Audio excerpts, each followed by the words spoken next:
تو فرمایا گیا کہ لوگوں دین کے اندر غلو نہ کرو۔ معلوم یہ چلا جس طرح اہل کتاب کی یہاں دین میں غلو کرنا جائز نہیں ہے، اسی طرح ہمارے اور آپ کے لیے بھی یہ جائز نہیں ہے کہ دین کے اندر غلو کریں۔ غلو سے کام لینا یہ اسلام کے اندر جائز کسی بھی مذہب کے اندر جائز نہیں، چاہے یہودی مذہب ہو چاہے عیسائی مذہب ہو، اور اسلام کے اندر بھی غلو کرنا جائز نہیں ہے۔ جو جتنا ہے، جس کا جتنا مقام ہے، جس کی جتنی اوقات ہے، آپ وہیں پر رکھیں۔ کسی ولی کو اللہ کا درجہ نہ دیں، کسی ولی کو، کسی امام کو آپ جناب محمد رسول اللہ صلی اللہ علیہ وسلم کا درجہ نہ دیں۔ جو جتنا ہے اس کو اتنے مقام پہ رکھیں۔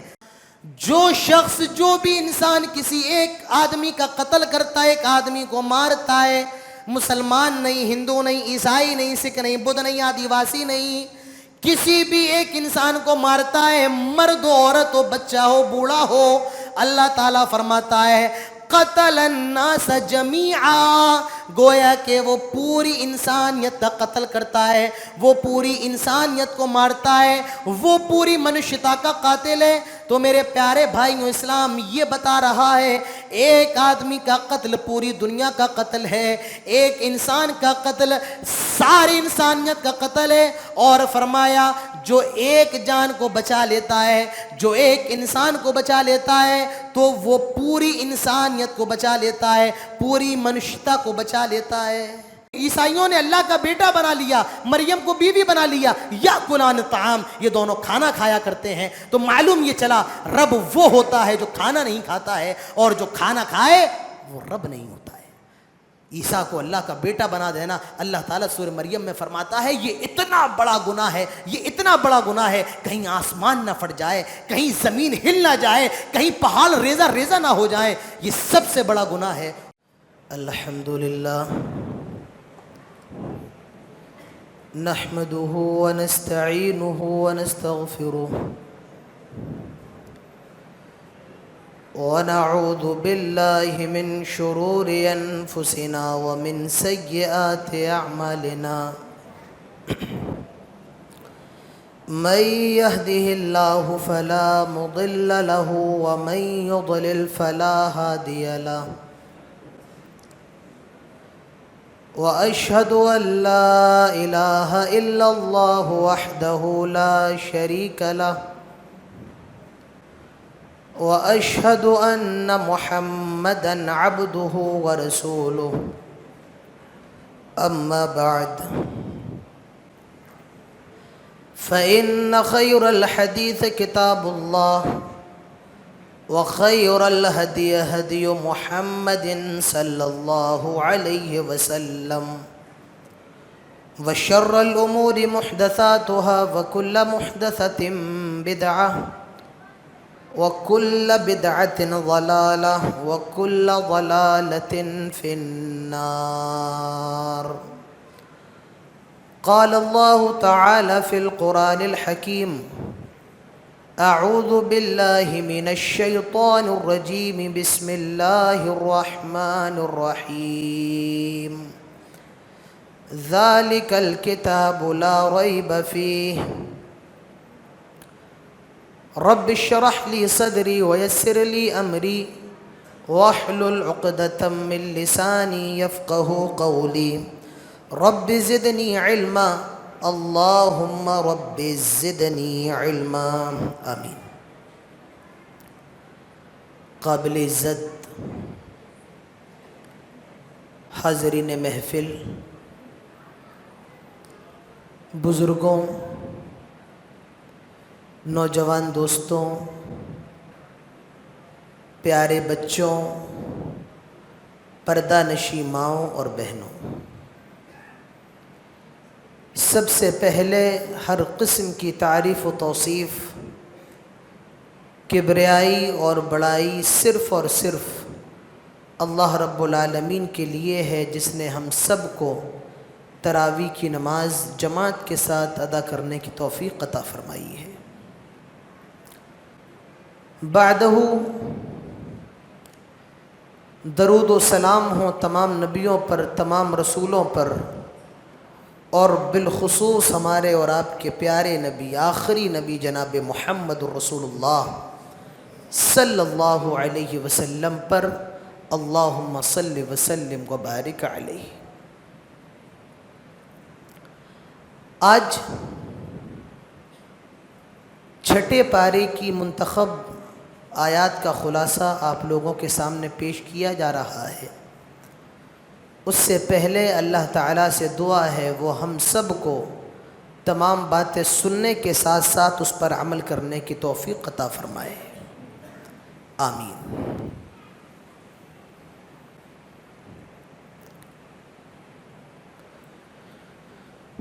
شروع میں کہا جا رہا ہے لا يحب اللہ الجہر بالسوء من القول الا من ظلم۔ کسی کی برائی کرنا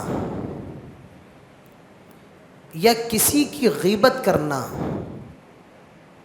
یہ حرام ہے، لیکن فرمایا گیا اگر کسی آدمی پر ظلم ہوا ہے، کوئی مظلوم ہے، تو مظلوم ظالم کی برائی علی الاعلان کر سکتا ہے۔ بھئی کسی کی بھی برائی کرنا حرام ہے، کسی کی غیبت کرنا، کسی کی برائی کو کسی کے سامنے ظاہر کرنا یہ حرام ہے، لیکن ہاں جس پر ظلم ہوا ہے، جو مظلوم ہے، تو ظالم کی برائی مظلوم کر سکتا ہے۔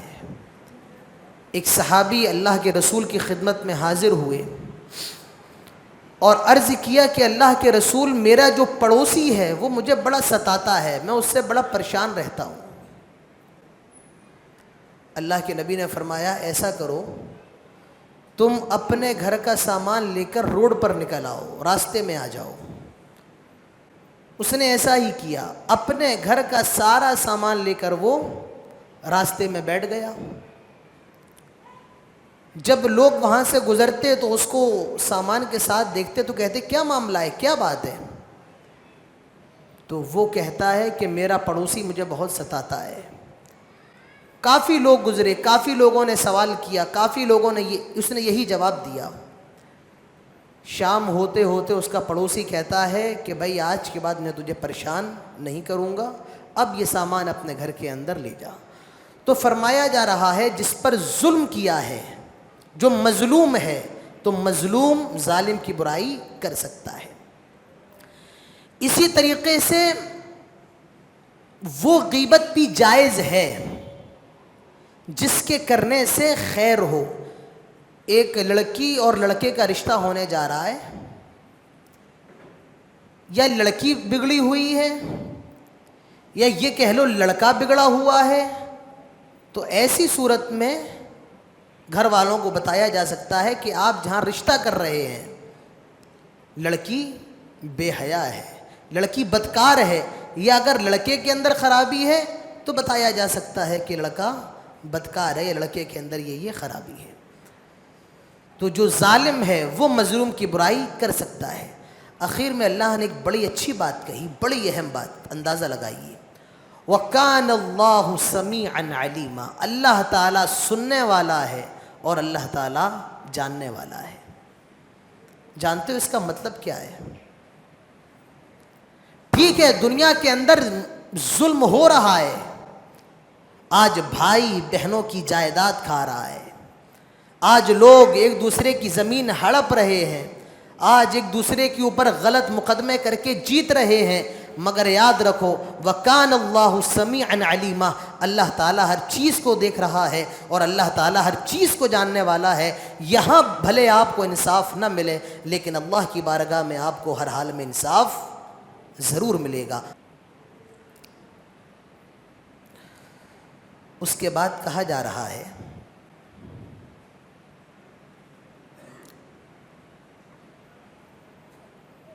جب کوئی کبھی غلطی کر لے یا کسی سے کوئی خطا ہو جائے اور وہ آپ سے معافی مانگ لے تو آپ فوراً اس کو معاف کر دیں۔ وَتَعْفُ عَنْ سُوءٍ، کوئی اگر آپ سے معافی مانگے کسی برائی کی وجہ سے، کسی نے آپ سے جھگڑا کر لیا، کسی نے آپ کو گالی دے دی، کسی نے آپ سے لڑائی کر لی اور بعد میں اس کو احساس ہوا کہ میں غلط تھا، تو بتایا جا رہا ہے کہ اس کو معاف کر دو، کیونکہ معاف کرنے والوں کو اللہ تعالیٰ پسند فرماتا ہے۔ ابھی طاق راتیں آنے والی ہیں، ہم اور آپ کیا دعا کرتے ہیں؟ اللہم انک عفو تحب العفو فاعف عنی، آئے اللہ تو معاف کرنے والا ہے، وتحب العفو، تو معافی کو پسند فرماتا ہے، فاعف عنی، اللہ مجھے بھی معاف فرما دے۔ تو میرے پیارے بھائیوں، اپنے اندر ایک دوسرے کو معاف کرنے کا جذبہ رکھیے۔ آج ماں بیٹے سے ناراض ہے، باپ بیٹے سے ناراض ہے، بھائی بھائی کے درمیان جدائی ہے، سالوں سے بات نہیں ہو رہی ہے۔ ہم اور آپ طاق راتوں میں یہ دعا خوب پڑھتے ہیں لیکن اس کا مطلب نہیں سمجھتے ہیں۔ فرمایا گیا وَتُحِبُّ الْعَفْوَ، اللہ معافی کو پسند فرماتا ہے، اس کے بعد کہا گیا فَاعْفُ عَنِّی، اللہ تو مجھے معاف فرما۔ معلوم یہ چلا پہلے آپ دنیا میں لوگوں کو معاف فرمائیں، پھر اللہ تعالیٰ آپ کو معاف فرمائے گا۔ تو کہا جا رہا ہے کہ معافی کا کام انجام دو، جو کوئی معافی مانگے تو اسے معاف کر دو۔ یعنی آپ پر ظلم ہوا ہے، آپ مظلوم ہیں، آپ مظلوم ہیں، ظلم ہوا ہے آپ پر، ٹھیک ہے، آپ ظلم کا بدلہ لے سکتے ہیں۔ کسی نے آپ کو تھپڑ مارا ہے، آپ کے لیے جائز ہے، آپ اس کو تھپڑ مار سکتے ہیں، لیکن اگر آپ چھوڑ دیں یا آپ اس کو معاف کر دیں تو یہ کیا ہے؟ یہ بہتر ہے۔ اسی طریقے سے اللہ کے نبی فرماتے ہیں کہ جو شخص ظالم کو معاف کر دے اللہ تعالیٰ اس کی عزت میں اور اضافہ فرمائے گا۔ تو میرے بھائیوں، معاف کیا کریں ایک دوسرے کو۔ ایک نکتہ میں آپ کو بتاؤں، اللہ تعالیٰ فرماتا ہے اسی کے آگے فَإِنَّ اللَّهَ غفوراً قدیرا، اللہ تعالیٰ کیا ہے؟ معاف کرنے والا ہے۔ اللہ تعالیٰ کتنا بڑا معاف کرنے والا ہے۔ میں آپ کو نکتہ بتاؤں، آپ کی ماں، آپ کا باپ، آپ کا بھائی، اگر آپ اپنی ماں کی غلطیاں جان جائیں، اگر آپ کی ماں نے اپنی زندگی میں جو گناہ کیے ہیں اگر آپ وہ جان جائیں تو کبھی اپنی ماں سے بات نہ کریں۔ آپ کے باپ نے اپنی زندگی میں کیا کیا گناہ کیے ہیں اگر آپ جان جائیں تو اپنے باپ سے بات نہ کریں۔ میں آپ کے سامنے بیٹھا ہوں، آپ میرے سامنے بیٹھے ہیں، ہر شخص کا کوئی نہ کوئی گناہ ضرور ہے، کوئی نہ کوئی گناہ۔ اگر آپ میرا جان جائیں، آپ یہاں نہ بیٹھیں، میں آپ کا جان جاؤں، میری ہمت نہ ہو آپ سے بولنے کی۔ اللہ تعالیٰ اتنا معاف کرنے والا ہے، اس نے اپنے بندوں کی ساری غلطیوں کو چھپایا ہوا ہے۔ اللہ تعالیٰ بڑا مہربان ہے۔ اللہ کے نبی فرماتے ہیں اللہ تعالیٰ گناہوں کو چھپانے والا ہے، وہ ستار ہے اور گناہوں کو چھپانا پسند کرتا ہے۔ اللہ نے اگر آپ کے گناہوں کو چھپایا ہوا ہے تو اس کا مطلب یہ نہیں ہے آپ دوسروں کا مذاق بنائیں، دوسروں کے گناہوں کو سرے عام بدنام کریں۔ اللہ تعالیٰ گناہوں کو چھپانے والا ہے اور اسی کو پسند کرتا ہے کہ بندہ دوسرے بھائی کے گناہوں کو چھپائے، اسی کو اللہ تعالیٰ پسند فرماتا ہے۔ اللہ کے نبی فرماتے ہیں ان اللہ ستیر، اللہ تعالیٰ گناہوں کو چھپانے والا ہے اور اللہ تعالیٰ اسی کو پسند فرماتا ہے۔ اس سے یہ معلوم چلا اللہ تعالیٰ نے آپ کے گناہوں کو چھپایا ہوا ہے، آپ کے لیے یہ جائز نہیں ہے کسی کے گناہوں کو آپ علل اعلان لوگوں کے سامنے ظاہر کریں، فلاں آدمی کے اندر یہ غلطی ہے، فلاں کے اندر یہ خرابی ہے، یہ کسی بھی شخص کے لیے جائز نہیں ہے۔ اور آئیے میں آپ کو ایک نکتہ اور بتاؤں، کوئی شخص اگر اپنا گناہ ظاہر کرتا ہے، اس نے کوئی کام کیا ہے، غلط کام، کسی کو نہیں پتا ہے، اللہ اور اس کے درمیان میں ہے، لیکن وہ اپنا گناہ بتاتا ہے، آج میں نے یہ کیا ہے، فلاں کے ساتھ یہ کر کے آیا ہوں، فلاں کی لڑکی کے ساتھ میرا تعلق ہے، فلاں کو میں نے بزنس میں اتنے کا نقصان دیا ہے۔ یاد رکھیے ایک ہوتا ہے گناہ کر کے اس کو چھپا لینا اور اس کی توبہ کرنا. اللہ تعالیٰ آپ کو معاف کر سکتا ہے, یہ اللہ تعالیٰ کی مرضی کے اوپر ہے. لیکن گناہ کرنا اور گناہ کرنے کے بعد اس کا اظہار کرنا, اس کو دکھانا, اس کو جتانا, یاد رکھیے اللہ کے نبی فرماتے ہیں کل امتی معافن الا المجاہرین, میری امت میں ہر شخص کی معافی ہے لیکن گناہ کو کر کے دکھانے والے کی معافی نہیں ہے.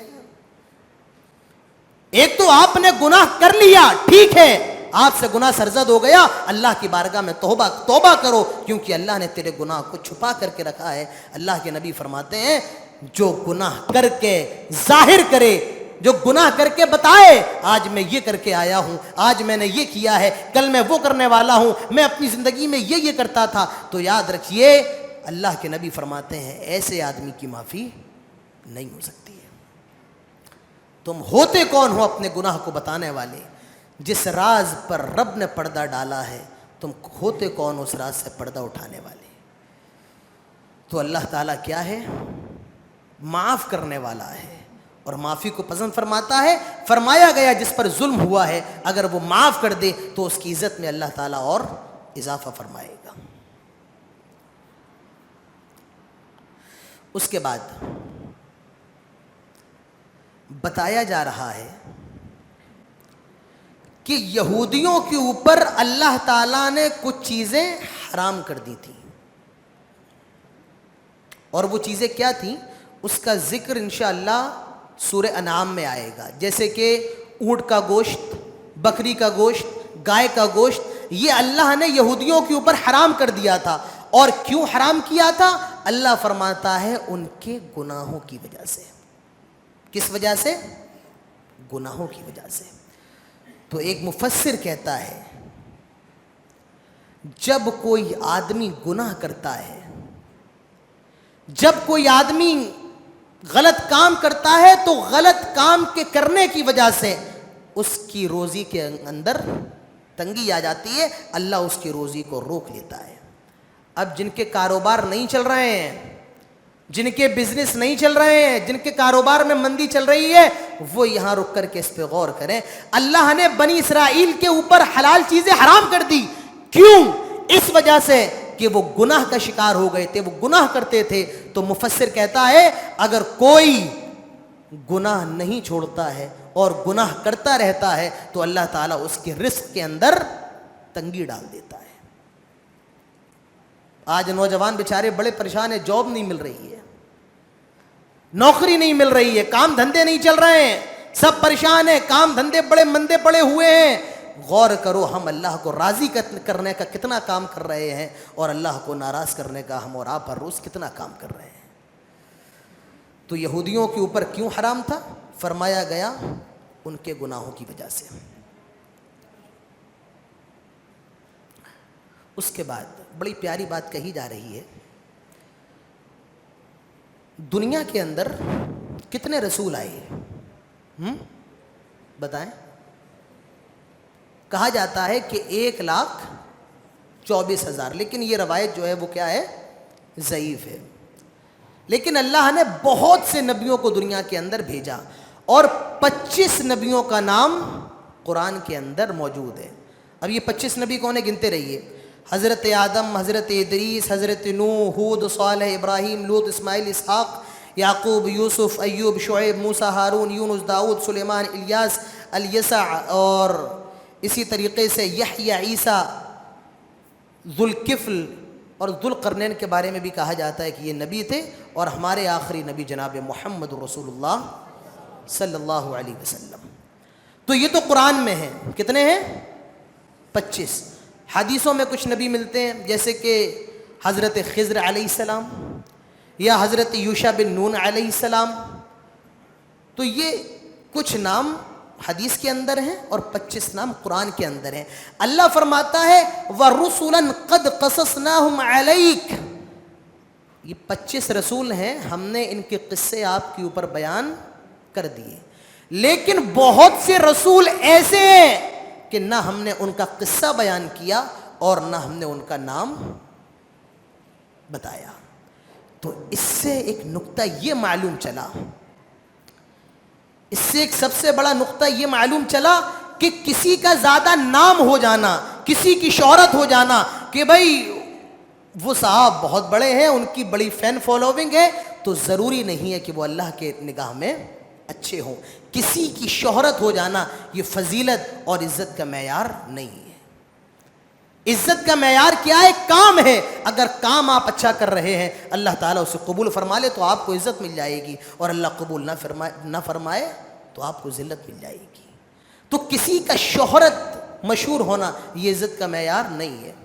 آج کچھ مولانا صاحب ہیں وہ یوٹیوب وغیرہ پہ بڑے مشہور ہیں، ان کے کیا کہتے ہیں لائکس بڑے زیادہ ہوتے ہیں، ان کے ویوز بڑے زیادہ ہوتے ہیں، ان کے چینل کے سبسکرائبر، میرا کوئی اپنا چینل نہیں ہے، ان کے چینل کے بڑے سبسکرائبرز ہوتے ہیں، تو لوگ ان سے زیادہ اٹریکٹیو ہوتے ہیں. کیا وہ در حقیقت مولانا بھی نہیں ہوتے ہیں، مولانا بھی نہیں ہوتے ہیں، لیکن ان کے سبسکرائبرز زیادہ ہیں، ان کی فین فالوونگ زیادہ ہے، ان کے ویوز ریٹ زیادہ ہیں. آدمی سمجھتا ہے کہ یہ صاحب بڑے اچھے ہیں اور یہ صاحب بڑے اچھے ہیں، کوئی بھی مسئلہ ہو ان سے پوچھ لو، کسی بھی مسئلے میں پھنس رہے ہو ان کی ویڈیو اور آڈیو سن لو. یاد رکھیے کسی کا مشہور ہو جانا، کسی کے زیادہ ویوز ہونا، کسی کے زیادہ سبسکرائبر ہونا، اس کا مطلب ہرگز یہ نہیں ہے کہ وہ آدمی فضیلت والا ہے یا اس آدمی کا علم اچھا ہے. تو فرمایا گیا کچھ رسول ایسے ہیں جن کا ذکر اور ان کا قصہ ہم نے بیان کیا، اور خود کچھ رسول ایسے ہیں کہ ان کا قصہ اور نام اللہ تعالیٰ نے بیان نہیں کیا. اور ان کی تعداد کتنی ہے؟ 1,40,000 جو کہ ضعیف ہے، اور کچھ لوگوں نے 8,000 بتائی ہے، یہ بھی ضعیف ہے. کتنے ہیں؟ اس کا علم صرف اللہ کے پاس ہے. کس کے پاس ہے؟ اللہ کے پاس. دین نام ہے اس چیز کا، جتنا اللہ اور اس کے رسول نے بتایا اتنا ماننا ہے، نہ کم نہ زیادہ. تو کتنے نبی دنیا کے اندر آئے؟ اس کا علم صرف اور صرف اللہ تعالیٰ کو ہے. اس کے بعد کہا جا رہا ہے یا اہل الکتاب لا تغلو فی دینکم، اے یہودیوں اے عیسائیوں اپنے دین کے اندر غلو نہ کرو، کسی کو کسی سے بڑھاؤ نہیں، کسی کو کسی سے گھٹاؤ نہیں. پہلے یہ سمجھ لو غلو کسے کہتے ہیں. ایک آدمی 10th پاس کیا ہوا ہے، آپ بتائیں یہ انٹر پاس کیا ہوا تو یہ غلو ہے. ایک آدمی انٹر پاس کیا ہوا ہے، آپ کہیں اس نے 10th کیا ہے تو یہ تنقیص ہے. فرمایا گیا لا تغلو فی دینکم، اپنے دین میں غلو نہ کرو. غلو کیا ہے؟ ایک عام آدمی کو عالم بنا دیا جائے، یہ کہا جائے یہ بہت بڑے عالم ہیں، اور ایک عالم کے بارے میں کہا جائے یہ تو عام انسان ہے، یہی غلو ہے. یہود و نصارہ نے دین کے اندر غلو کر دیا تھا. یہودیوں نے حضرت عزیر کو اللہ کا بیٹا بنا لیا تھا، اور عیسائیوں نے حضرت عیسیٰ علیہ السلام کو اللہ کا بیٹا اور حضرت مریم کو اللہ کی بیوی بنا دیا تھا. تو فرمایا گیا دین کے اندر غلو نہ کرو. جب یہودیوں کی عورتیں حالت حیض میں ہوا کرتی تھیں تو وہ اپنی عورتوں سے بات کرنا بھی بند کر دیتے تھے، ان کے ساتھ کھانا پینا رہنا بھی بند کر دیتے تھے. اور عیسائیوں کی عورتیں جب حائضہ ہوتی تھیں تو وہ اور زیادہ ان کے ساتھ جمع کیا کرتے تھے، اور زیادہ ان کے ساتھ ہم بستری کیا کرتے تھے. تو فرمایا گیا کہ لوگوں دین کے اندر غلو نہ کرو. معلوم یہ چلا جس طرح اہل کتاب کی یہاں دین میں غلو کرنا جائز نہیں ہے، اسی طرح ہمارے اور آپ کے لیے بھی یہ جائز نہیں ہے کہ دین کے اندر غلو کریں. غلو سے کام لینا یہ اسلام کے اندر جائز کسی بھی مذہب کے اندر جائز نہیں، چاہے یہودی مذہب ہو چاہے عیسائی مذہب ہو، اور اسلام کے اندر بھی غلو کرنا جائز نہیں ہے. جو جتنا ہے، جس کا جتنا مقام ہے، جس کی جتنی اوقات ہے، آپ وہیں پر رکھیں. کسی ولی کو اللہ کا درجہ نہ دیں، کسی ولی کو، کسی امام کو آپ جناب محمد رسول اللہ صلی اللہ علیہ وسلم کا درجہ نہ دیں. جو جتنا ہے اس کو اتنے مکان پہ رکھیں، زیادہ آپ بڑھائیں نہیں. جو جتنا ہے بس. آج آپ دیکھیے حیرت ہوتی ہے، حیرت. آج آدمی کا ہاتھ چوم رہا ہے تبرک کے لیے. آج آدمی کا ہاتھ چوم رہا ہے تبرک کے لیے. آج لوگوں نے انسانوں کو خالق کا درجہ دے دیا، اللہ کا درجہ دے دیا ہے. کبھی آپ مزاروں پر جا کر کے دیکھیے، کبھی دلی جائیں، نظام الدین چلے جائیں، کبھی اجمیر چلے جائیں، کبھی آپ یہ کیا ہے کرناٹک میں گلبرگہ چلے جائیں، وہاں دیکھیں حالات کیا ہے۔ آج لوگوں نے انسانوں کو اللہ کا درجہ دے دیا، ہاتھ چومے جا رہے ہیں، ان کے تھوک کو ملا جا رہا ہے، ان کے کپڑوں کو لینے کے لیے لوگ جھپٹ رہے ہیں۔ لا تغلو فی دینکم، دین کے اندر غلو نہیں ہے، جو جتنا ہے اتنا ہے۔ تو یہ فرمایا گیا کس سے؟ یہود و نصارہ سے، کہ دین کے اندر غلو جائز نہیں ہے، اور نہ یہ ہمارے لیے جائز ہے کہ ہم دین کے اندر غلو کریں۔ غلو کا مطلب سمجھ گئے؟ کوئی اگر چھوٹا ہے اسے بڑا بنا دینا، تو یہ کیا ہے؟ غلو ہے۔ اور تنقیص کیا ہے؟ کوئی بڑا ہے، کوئی عالم ہے، آپ کے یہاں کا ذمہ دار ہے، آپ اسے ذمہ دار نہ سمجھیں، آپ اسے اس کے عہدے سے حقیر سمجھیں، تو یہ کیا ہے؟ یہ تنقیص ہے۔ تو یہ فرق ہے کس میں؟ غلو اور تنقیص میں۔ اس کے بعد کہا جا رہا ہے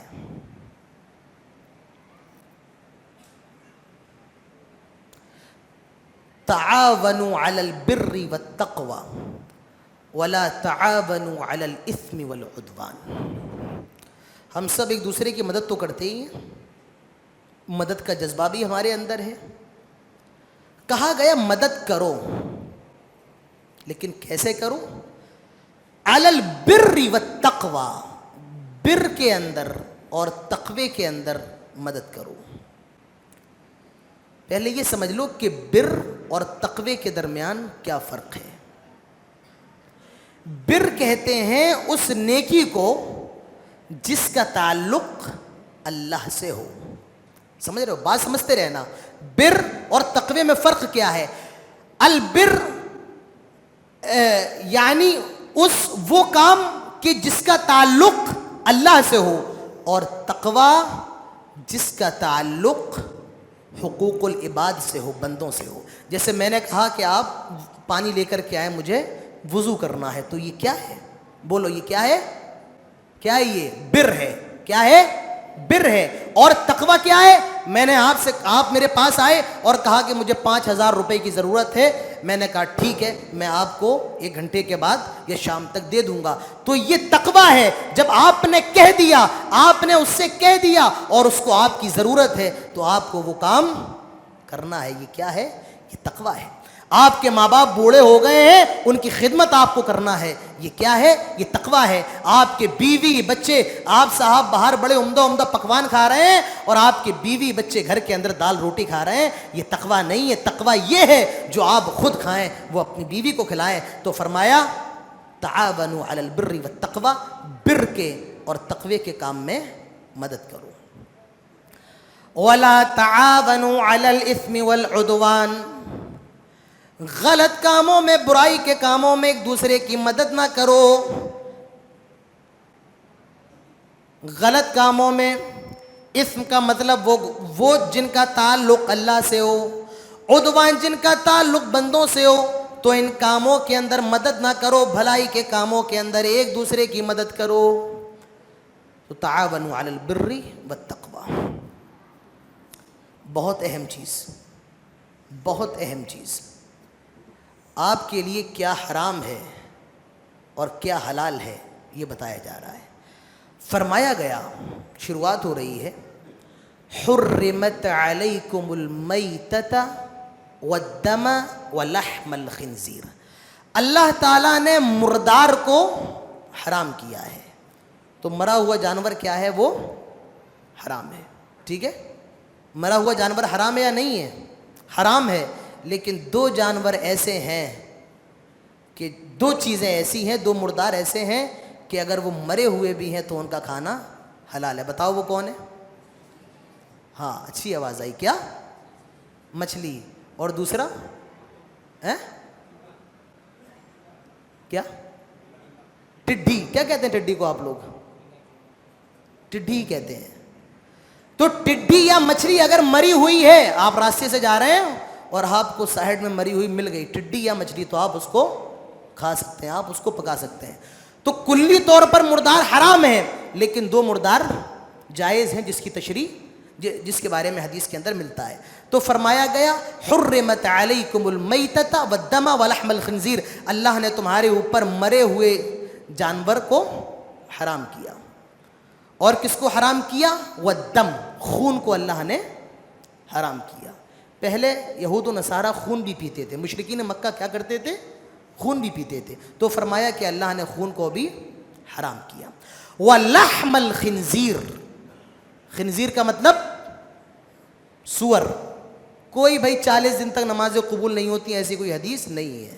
ٹھیک ہے, لوگ کہتے ہیں سور کہنے سے نمازیں قبول نہیں ہوتی ہیں, ایسی کوئی بات. اللہ نے خود کہا خنزیر, تو اب عربی میں خنزیر کہو, چاہے اردو میں سور کہو, انگلش میں کیا کہتے ہیں؟ پک کہو. تو ایسا کوئی نہیں ہے, لوگ کہتے نہیں ہیں ڈر کے مارے کہ بھئی نمازیں قبول نہیں ہوں گی. تو فرمایا گیا کہ سور کا گوشت یہ کیا ہے؟ حرام ہے. ایک بات میں آپ کو بتاؤں, آپ حیرت کریں گے کہ جس طرح مسلمانوں کے اندر شراب کی لت عام ہو رہی ہے, اسی طریقے سے مسلمان اب سور کے گوشت کی طرف بھی جا رہے ہیں. آپ حیران ہو جائیں گے. بڑے بڑے شہروں میں جائیں, حیدرآباد چلے جائیں, بمبئی چلے جائیں, دلی چلے جائیں, سور کا گوشت اتنا عام ہو گیا اور لوگ اتنا پسند کر رہے ہیں. اللہ ہی خیر منائے. یاد رکھیے میرے پیارے بھائیوں, جو شراب کا عادی بن جاتا ہے دور نہیں ہے کہ وہ سور کے گوشت کا بھی عادی بن جائے. اللہ تعالیٰ نے مردار حرام کیا, اللہ تعالیٰ نے خون حرام کیا, اور اللہ تعالیٰ نے سور کا گوشت حرام کیا. اور وہ جانور جن پر اللہ تعالیٰ کا نام نہ لیا جائے, غیر اللہ کا نام لیا جا رہا ہے, کسی مزار پر جانور ذبح ہو رہا ہے, کس کے نام پہ؟ پیر صاحب کے نام پہ, تو اس کا گوشت بھی کھانا جائز نہیں ہے. تو وہ جانور جس پر اللہ کا نام نہ لے کر کے غیر اللہ کا نام لیا جائے, تو وہ جانور بھی حرام ہے. بات سمجھ رہے ہو؟ اسی طریقے سے وہ جانور جس کا گلا گھونٹ کر کے مار دیا گیا ہو, کوئی بکرا ہے, کوئی بکری ہے, کوئی اونٹ ہے, کوئی گائے ہے, کوئی بھینس ہے, تو اس کا اگر گلا گھونٹ کر کے مار دیا گیا ہے, یا کسی چیز میں پھنس کر کے اس کا گلا گھٹ گیا ہے اور وہ مر گیا ہے, تو اس کا کھانا بھی جائز نہیں ہے. اسی طریقے سے کسی نے مارا ہو, کسی نے تیز ڈنڈا کسی بکرے وغیرہ میں مار دیا ہو اور وہ مر گیا ہو, تو اس کا بھی کھانا جائز نہیں ہے. جو مار سے مرا ہو, ضرب سے جو جانور مرا ہو, اس کا بھی کھانا جائز نہیں ہے. کوئی جانور پہاڑ پہ سے گر گیا, یا گھر کی چھت پہ سے گر گیا, یا زینے پہ چڑھ رہا ہے گر گیا اوپر سے اور وہ مر گیا, تو اس کا بھی گوشت کھانا جائز نہیں ہے. جانور لڑ رہے ہیں آپس میں, ایک جانور نے دوسرے جانور کو سینگ ماری, وہ مر گیا, تو اس کا بھی سینگ جس جانور کو ماری گئی ہے اور وہ مر گیا, تو اس کا بھی کھانا جائز نہیں ہے. اسی طریقے سے کسی درندے نے جانور کو پھاڑ دیا ہو, کتے نے یا شیر نے حملہ کر دیا ہو, چیتے نے حملہ کر دیا اور وہ مر گیا ہو, تو اس کا کھانا بھی جائز نہیں ہے. اسی طریقے سے جو آستانوں پر جو جانور ذبح کیے جاتے ہیں, مزاروں وغیرہ پہ, ان کا بھی کھانا جائز نہیں ہے. ٹھیک ہے, کتنی چیزیں ہو گئیں؟ مردار, خون, سور کا گوشت جس پر اللہ کا نام نہ لیا جائے, جو گلا گھٹ کر کے مار دیا ہو, ضرب سے مر گیا ہو, اونچی جگہ سے گر کر کے مر گیا ہو, سینگ مارنے سے مر گیا ہو, یا کسی درندے نے پھاڑ دیا ہو, یا کسی آستانے پر ذبح کیا گیا ہو. اب اہم نقطہ یہ لے کر کے جاؤ, یہ سمجھو. اب اسے نہیں سمجھو گے تو پوری بات گڑبڑ کر لو گے, کچھ سمجھ میں نہیں آئے گا. دیکھو, ایک جانور ہے, ایک بکرا ہے, وہ گرا چھت پہ سے یا پہاڑ پہ سے یا زینے پہ سے, وہ گرا اور مرا نہیں ہے. وہ کیا نہیں ہے؟ مرا نہیں, اس کی سانسیں چل رہی ہیں, اور آپ نے فوراً اللہ کا نام لے کر اس کو ذبح کر دیا, تو وہ جانور آپ کے لیے حلال ہے. بات سمجھ آ رہی ہے؟ آپ جانور آپس میں لڑ گئے, ایک جانور نے دوسرے کو سینگ مارا, دور جا کے گرا, لیکن اگر ابھی اس کی سانسیں چل رہی ہیں, آپ نے فوراً اس پر چھری پھیری اور وہ اس کو ذبح کیا اللہ کا نام لے کر کے, تو وہ جائز ہے. کبھی کبھی ایسا بھی ہوتا ہے کہ جانور کو مارا یا جانور گرا, تو جیسے ہی آپ ذبح کرتے ہیں, یاد رکھیے ذبح کرنے میں اگر وہ تھوڑا بہت بھی تڑپ رہا ہے تو سمجھیے اس کے اندر جان ہے, اور اگر وہ تڑپ نہیں رہا ہے تو اس کا مطلب کہ اس کے اندر جان نہیں. یہ علامت ہے زندہ اور مردہ جانور کی. علامت کیا ہے؟ کیا ہے؟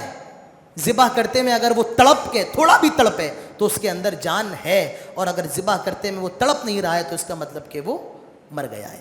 تو اوپر سے گرا ہو، سینگ مارا ہو، گلا گھٹ گیا ہو، اگر اس کے اندر جان ہے، ذبح کیا اور وہ تڑپ گیا، تڑپنے لگا، تو اس کا مطلب اس کا کھانا جائز ہے۔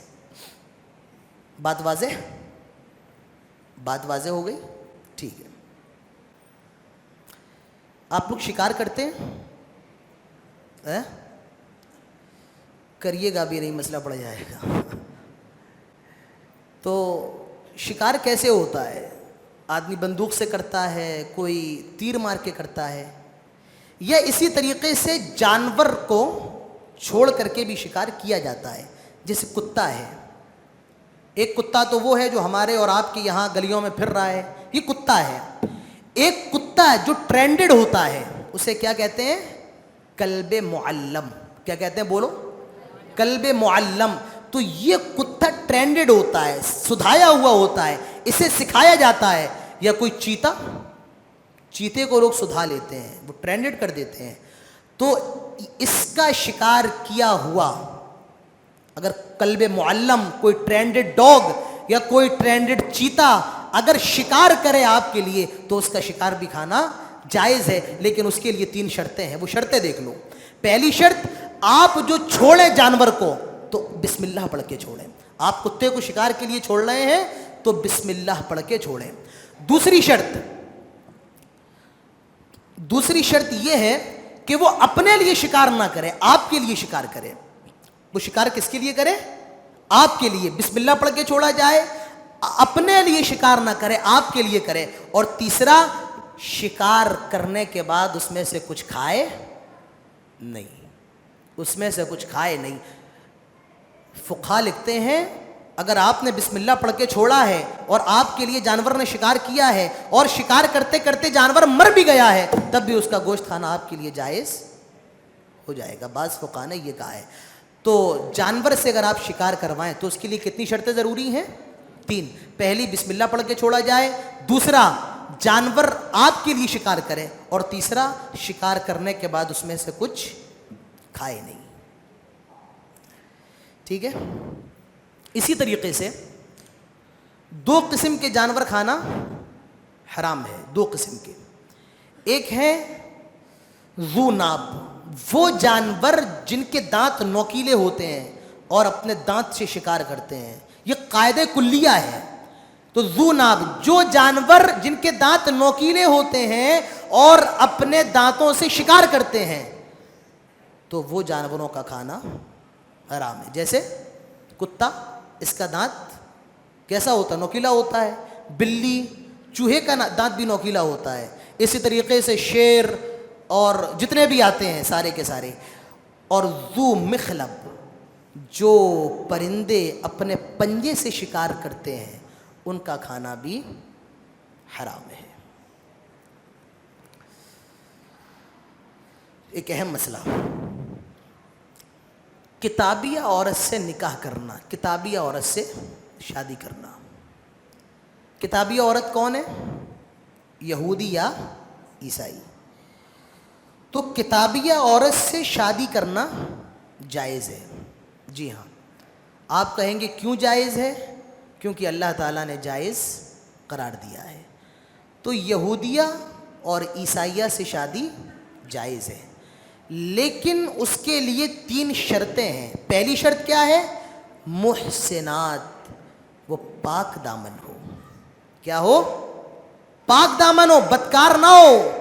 ایک بڑی اہم بات کہنے جا رہا ہوں، کوئی اللہ شاذ و نادر ہی کوئی ایسی آپ کو یہودیہ عیسائیہ ملے گی جو پاک دامن ہو۔ ان کی یہاں تو پاکی کا تصور ہی نہیں ہے۔ لڑکی کو خود نہیں پتا ہوتا ہے کہ میرے پیٹ سے پیدا ہونے والا بچہ کس لڑکے کا ہے، کس آدمی کا ہے۔ تو پاکی کا تو تصور ہی یہودی اور عیسائیوں کی یہاں سے ختم ہو گیا۔ خیر، فرمایا گیا کہ یہودیہ لڑکی سے، عیسائیہ لڑکی سے شادی کرنا جائز ہے، لیکن اس کے لیے 3 شرطیں ہیں۔ پہلی شرط محسنات، پاک دامن ہو، بدکار نہ ہو۔ دوسری شرط ایمان کا خطرہ نہ ہو۔ اگر آپ کو ایمان کا خطرہ ہے کہ جناب عیسائی سے شادی کر کے آپ بھی عیسائی بن جائیں گے تو یاد رکھیے پھر آپ کو شادی نہیں کرنا ہے، وہاں خطرہ ہے۔ اور میں کہتا ہوں آج کے وقت میں خطرہ زیادہ ہے، وہ آپ چھوڑ دیجئے کہ لا کر کے ہم مسلمان بنا دیں گے، وہ رہنے دیں۔ حالات ایسے ہیں کہ لوگ غیر مسلم بن رہے ہیں، لڑکیوں کے لیے غیر مسلم بن رہے ہیں۔ تو فرمایا گیا اگر ایمان کا خطرہ ہو، ایمان کا خطرہ نہیں ہے تب تو آپ شادی کر سکتے ہیں، اور ایمان کا خطرہ ہو، شادی کرنا کیا ہے؟ جائز ہے، اور ایمان بچانا فرض ہے، لہٰذا جائز چیز کے لیے فرض کو چھوڑا نہیں جا سکتا ہے۔ تو یہودیہ اور عیسائیہ سے شادی کرنا جائز ہے، پہلی شرط پاک دامن ہو، دوسری شرط دین کا ایمان کا خطرہ نہ ہو، تیسری شرط مہر دیا جائے۔ علامہ ابن عثیمین کہتے ہیں کہ عورتیں تین طریقے کی ہوتی ہیں جن سے ہم اور آپ فائدہ اٹھاتے ہیں۔ پہلی عورت ہوتی ہے تحسین، تحسین کا مطلب بڑی پاک دامن، بڑی اچھی شرم و حیا کرنے والی، نماز پڑھنے والی، روزہ رکھنے والی، ماں باپ کی خدمت کرنے والی، دین پر قائم رہنے والی، تو ایسی عورت کو کیا کہتے ہیں؟ تحسین۔ اپنی بچیوں کا نام رکھیے تحسینہ، اچھا نام ہے سواد کے ساتھ، وہ تحسینہ کہیں گے تو حسین ہو جائے گا، تحسینہ یہ سواد والا تحسینہ ہے، تو اپنی بچیوں کا نام رکھیے، اگر آپ کی بچی ہو تو اس کا یہ نام رکھیے کیا؟ تحسین یا تحسینہ۔ تو عورتیں تین طریقے کی ہوتی ہیں، ایک تحسین پاک دامن، ایک صفاح جو علل اعلان زنا کرتی ہے، علل اعلان بدکاری کرتی ہے، اور ایک ہوتی ہے متخذ الاخدان جو چھپ کر کے زنا کرتی ہے، جو چھپ کر کے برائی کرتی ہے، چھپ کر کے غیر لڑکوں سے بات کر رہی ہے، چیٹنگ کر رہی ہے، کال کر رہی ہے، اسے کیا کہتے ہیں؟ متخذ الاخدان۔ علامہ ابن عثیمین کہتے ہیں پہلی عورت سے نکاح کرنا جائز ہے، اور ان دو عورتیں جو ہیں دو طریقے کی، یعنی جو اعلانیہ زنا کرتی ہیں اور جو چھپ کر کے زنا کرتی ہیں، ان سے نکاح کرنا جائز نہیں ہے۔ تو معلوم یہ چلا کہ کتابی عورت سے شادی کرنا ہمارے اور آپ کے لیے جائز ہے۔ شرط کیا ہے؟ پہلا کہ وہ پاک دامن ہو، دوسرا یہ ہے کہ وہ کیا ہے؟ ایمان کا خطرہ نہ ہو، تیسرا مہر دیا جائے۔ بھئی پہلے اپنے یہاں کریے گا، پہلے بہتر یہ ہے کہ جو آپ کے سماج کے اندر، جو آپ کے معاشرے کے اندر ہیں، وہاں پہلے آپ نگاہ دوڑائیں، نگاہ ڈالیں، ٹھیک ہے؟ تو ایمان کا خطرہ بہت زیادہ ہے، دیکھیے معاف کیجئے گا، ایمان کا خطرہ بہت زیادہ ہے، اور اس سے بڑا خطرہ یہ ہے کہ یہودی اور عیسائیوں کی لڑکی پاک دامن الا ماشاء اللہ آپ کو مل جائے تو مل جائے، تو ایمان کا خطرہ زیادہ بڑا ہے، تو بچنا ضروری ہے۔ اس کے بعد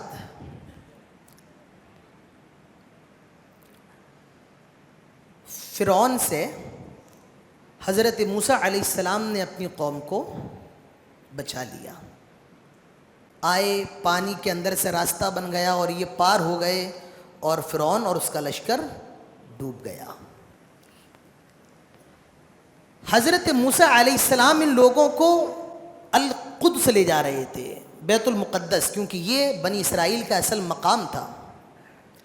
تو بنی اسرائیل کہنے لگے کہ نہیں، وہاں کا جو بادشاہ تھا جس کا نام عمالقہ تھا، یہ جہاد کرنے کے لیے، اس سے لڑنے کے لیے یہ آگے نہیں بڑھے۔ اللہ تعالیٰ کا غصہ ان پر نازل ہوا اور میدان تیہ کے اندر ان کو بھٹکا دیا۔ یہ لوگ 40 سال تک میدان تیہ میں بھٹکتے رہے۔ کتنے سال؟ معمولی نہیں، 4-5 سال نہیں، 40 سال تک یہ لوگ میدان تیہ کے اندر بھٹکتے رہے۔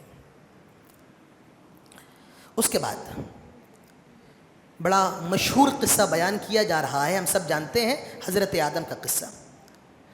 وَاتْلُ عَلَيْهِمْ نَبَأَ ابْنِ آدَمَ بِالْحَقِّ، آئے اللہ کے نبی آدم کے بیٹوں کا قصہ سنا دیں۔ آدم کے بیٹوں کا قصہ کیسا ہے؟ آدم کے 2 بیٹے ہیں، ایک بیٹے نے دوسرے بیٹے کو قتل کیا، ایک بھائی نے دوسرے بھائی کو قتل کیا۔ اور کیوں کیا؟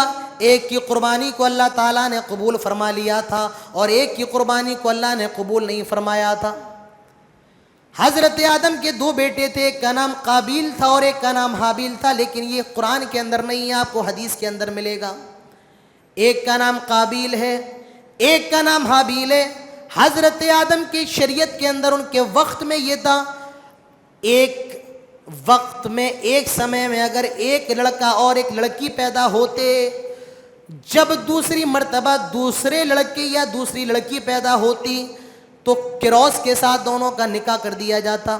اگر کوئی سال ہوا ہے تو اس لڑکے کا نکاح اگلے سال ہونے والی لڑکی کے ساتھ کیا جائے گا، اور جو بعد میں ہوا ہے اس کا نکاح اس سے پہلے پیدا ہونے والی لڑکی کے ساتھ کر دیا جائے گا۔ تو قابیل جو تھا اس کی بہن یعنی جو اس کے ساتھ پیدا ہوئی وہ زیادہ خوبصورت تھی، اور حابیل کے ساتھ جو لڑکی پیدا ہوئی تھی وہ زیادہ خوبصورت نہیں تھی۔ تو ہونا کیا تھا؟ قابیل کا نکاح کس کی بہن کے ساتھ ہوتا؟ حابیل کی بہن کے ساتھ۔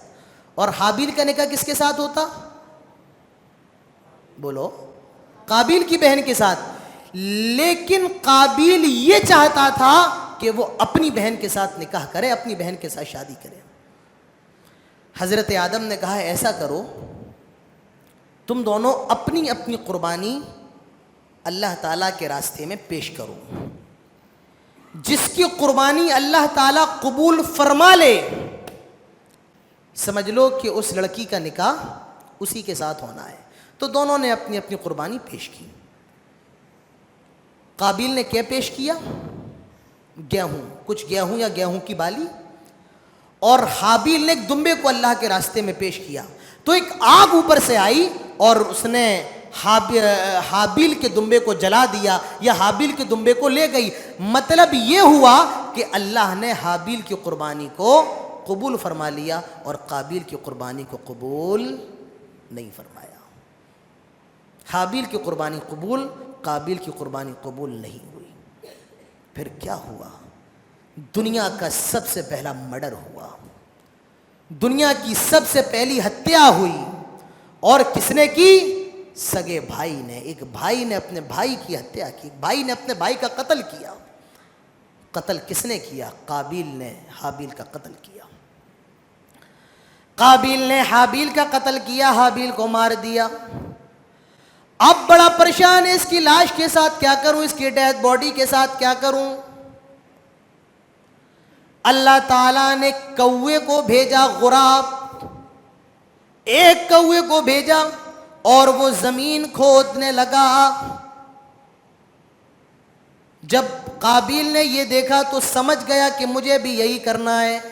اس نے بھی گڈھا کھودا اور اپنے بھائی حابیل کو اس گڈھے کے اندر دفنا دیا۔ تو معلوم یہ چلا یہ جو کوا ہے یہ بھی آدم علیہ السلام کے وقت سے ہے۔ تو بتایا گیا کوے کے ذریعے اللہ نے قابیل کو یہ پیغام دیا کہ کیا کرنا ہے، اپنے بھائی کو جلانا نہیں ہے، دفن کرنا ہے۔ معلوم یہ چلا کہ دفن کرنے کا معاملہ کب سے چلا آ رہا ہے؟ بالکل آدم کے وقت سے۔ نہ جانے لوگوں کو کیا ہو گیا، جلا رہے ہیں۔ اللہ کی قسم، لاش کو جلانا کتنا بڑا گناہ ہے۔ آدمی تصور کیسے کر سکتا ہے وہ اپنے باپ کی لاش کو جلائے، اپنی ماں کی لاش کو جلائے؟ تو اللہ نے کس کو بھیجا؟ کوے کو۔ تو پہلی بات تو یہ معلوم چلی کہ کوا جو ہے یہ بہت پرانا پرندہ ہے۔ اچھا ایک بات بتاؤ، اللہ نے کوے کو ہی کیوں بھیجا؟ کسی اور پرندے کو کیوں نہیں بھیجا؟ کسی اور جانور کو کیوں نہیں بھیجا؟ اس کی وجہ یہ ہے کہ کوے کے اندر یہ خاصیت ہے۔ دیکھو اللہ نے ہر جانور کو کوئی نہ کوئی خاصیت دیا۔ آپ حیران ہیں، آپ سمجھ نہیں سکتے ہیں۔ ہاتھی جب اپنا پیر مارتا ہے تو 40 کلومیٹر دور جو ہاتھی ہے اس کو پتہ لگ جاتا ہے کہ اتنا دور پہ کوئی ہاتھی ہے۔ یہ اللہ کی سائنس ہے۔ دنیا کی سائنس کی کیا اوقات ہے، کیا اوقات ہے؟ ایک چیل اوپر سے دیکھ لیتی ہے کہ اس کا شکار، چھوٹے سے چھوٹا شکار بھی اپنا دیکھ لیتی ہے کہ میرا شکار کہاں رینگ رہا ہے۔ ایک چیونٹی، اتنی سی چیونٹی، معمولی آپ تو پیر رکھ کے اس کو مار دیتے ہیں۔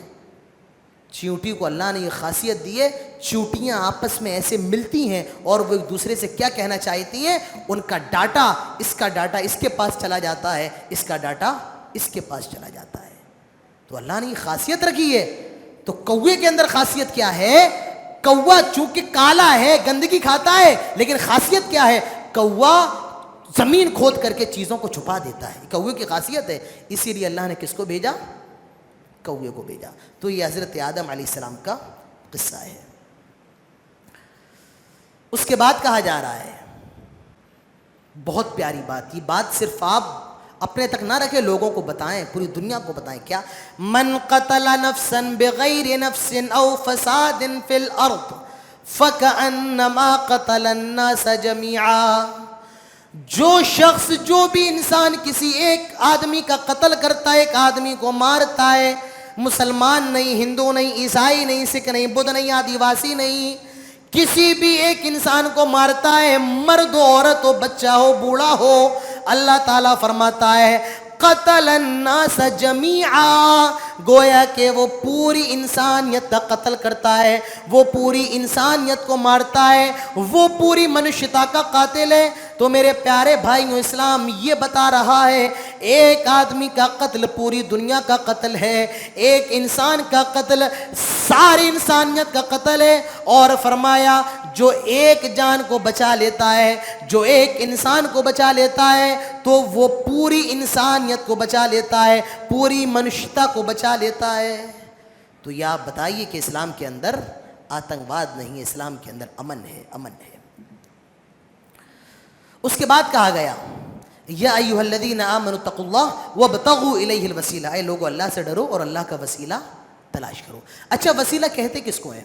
آج لوگ کہتے ہیں کہ دعائیں پہنچانے کے لیے آپ کو ولیوں کا وسیلہ لینا پڑے گا. جس طریقے سے چھت پہ جانے کے لیے سیڑھی کا وسیلہ لیتے ہیں, جس طرح کنویں سے نکالنے کے لیے آپ ڈول کا وسیلہ لیتے ہیں, اسی طریقے سے آپ کو وسیلہ لینا پڑے گا. دیکھیے, عربی کے اندر وسیلے کا کچھ اور معنی ہوتا ہے, ہمارے اور آپ کے یہاں وسیلے کا کچھ اور معنی ہے. عربی کے اندر وسیلہ کیا ہوتا ہے؟ ما یقربکم الی اللہ, وہ عمل جس سے آپ اللہ تعالیٰ کے قریب ہو جائیں, وہ عمل کیا ہوتا ہے؟ وسیلہ ہوتا ہے. جیسے نوافل کا اہتمام کرنا, زیادہ سے زیادہ نوافل پڑھنا, صدقہ و خیرات کرنا, رمضان کے روزے رکھنا, تو یہ کیا ہے؟ یہ وسیلہ ہے, آپ اللہ تعالیٰ کے اس سے قریب ہو جائیں گے. چلو آخری بات بتا کر کے ختم کرتے ہیں کیونکہ وقت زیادہ ہو گیا ہے. عیسائیوں نے حضرت عیسیٰ علیہ السلام کو کیا بنا دیا؟ سن آف گاڈ, اللہ کے بیٹے ہیں. اور مریم کو کیا بنا دیا؟ وائف آف گاڈ, یہ اللہ کی بیوی ہے. گویا کہ ان کو اللہ بنا دیا, خدا بنا دیا, رب بنا دیا. اللہ تعالیٰ فرماتا ہے عیسیٰ اور یحییٰ اور مریم یہ کیا ہے؟ یأکلان الطعام, یہ دونوں کھانا کھایا کرتے تھے. اللہ, کتنی بڑی بات اللہ نے کہی. کیا تم عیسیٰ اور مریم کو اللہ بنا رہے ہو, اللہ کا بیٹا, اللہ کی بیوی بنا رہے ہو. دونوں کیا کرتے تھے؟ یأکلان الطعام, دونوں کھانا کھاتے تھے. اور جو کھانا کھائے اسے استنجے کی ضرورت ضرور ہوتی ہے. تو بتانے کا مطلب یہ ہے جو کھانا کھائے اور جو باتھ روم جائے, حقیقت میں وہ اللہ کھاتا نہیں, اللہ کیا ہے؟ کھلاتا ہے. تو فرمایا گیا عیسائیوں نے اللہ کا بیٹا بنا لیا, مریم کو بیوی بنا لیا. یأکلان الطعام, یہ دونوں کھانا کھایا کرتے ہیں. تو معلوم یہ چلا رب وہ ہوتا ہے جو کھانا نہیں کھاتا ہے, اور جو کھانا کھائے وہ رب نہیں ہوتا ہے. عیسیٰ کو اللہ کا بیٹا بنا دینا, اللہ تعالیٰ سورہ مریم میں فرماتا ہے یہ اتنا بڑا گناہ ہے, یہ اتنا بڑا گناہ ہے, کہیں آسمان نہ پھٹ جائے, کہیں زمین ہل نہ جائے, کہیں پہاڑ ریزہ ریزہ نہ ہو جائے. یہ سب سے بڑا گناہ ہے. اور وہ کیا ہے؟ Happy Christmas. ہم اور آپ تو کہتے ہیں نا, ہم اور آپ تو بڑی محبت دکھاتے ہیں نا موبائلوں کے اندر اسٹیٹس, ہیپی کرسمس. یاد رکھو یہ سب سے بڑا گناہ ہے. کیا؟ عیسیٰ کو اللہ کا بیٹا بنا لیا جانا اور مریم کو اللہ کی بیوی بنا دینا. اللہ تعالیٰ پھر بھی فرماتا ہے افلا یتوبون الی اللہ ویستغفرون, یہ لوگ کیوں ابھی بھی توبہ نہیں کرتے ہیں, ابھی بھی استغفار نہیں کرتے ہیں. معلوم یہ چلا کہ اللہ کی رحمت بہت بڑی ہے. اللہ تعالیٰ ان کے بارے میں کہہ رہا ہے اتنا بڑا گناہ کرنے کے بعد بھی اگر یہ توبہ کر لیں, مجھ سے معافی مانگ لیں, تو میں واللہ غفور الرحیم, اللہ تعالیٰ بڑا معاف کرنے والا ہے. تو معلوم یہ چلا ہمیشہ اللہ سے معافی کی اور رحمت کی امید کرتے رہیے میرے پیارے بھائیوں. یہ چند آیتوں کا مختصر سا خلاصہ میں آپ کے سامنے رکھ سکا ہوں. اللہ تعالیٰ ہم سب کو کہنے اور سننے کے ساتھ تمام باتوں پر عمل کرنے کی توفیق عطا فرمائے. آمین. اقول قولی ھذا واستغفر اللہ لی ولکم ولسائر المسلمین وما توفیقی الا باللہ وما علینا الا البلاغ وآخر دعوانا ان الحمد للہ رب العالمین.